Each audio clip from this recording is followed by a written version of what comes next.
नहीं ऐसे सीधे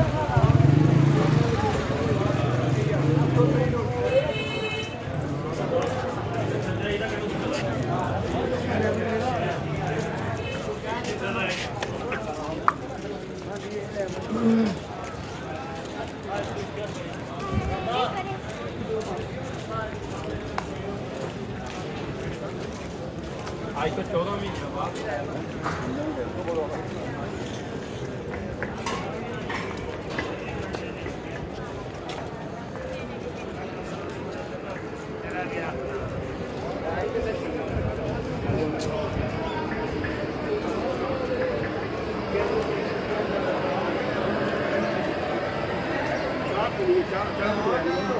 काफी की तक वो भी थी। हेलो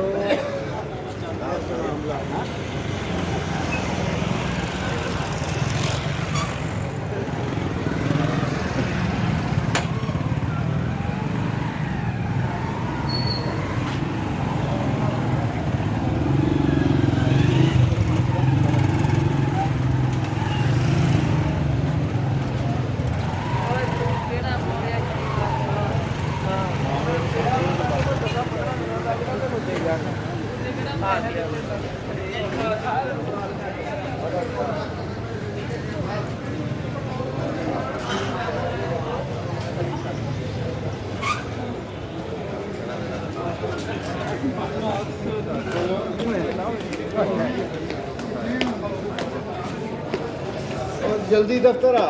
बाद च खावें आ 1 मिनट च आ जाए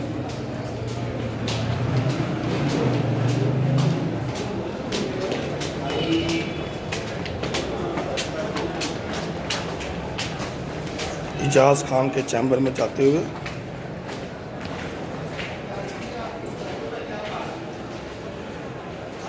लहंदे पंजाब सोने पंजाब की फखरिया पेशकश लालपुर दी कचहरियाँ आज चंबर जी खान साहब अपना खानज़दा मोहम्मद इजाज़ खान काकड़ ते चैम्बर नंबर 19 जी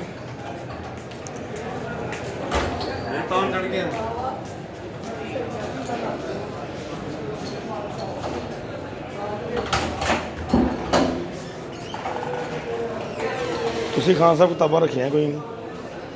खाली रखी हर शे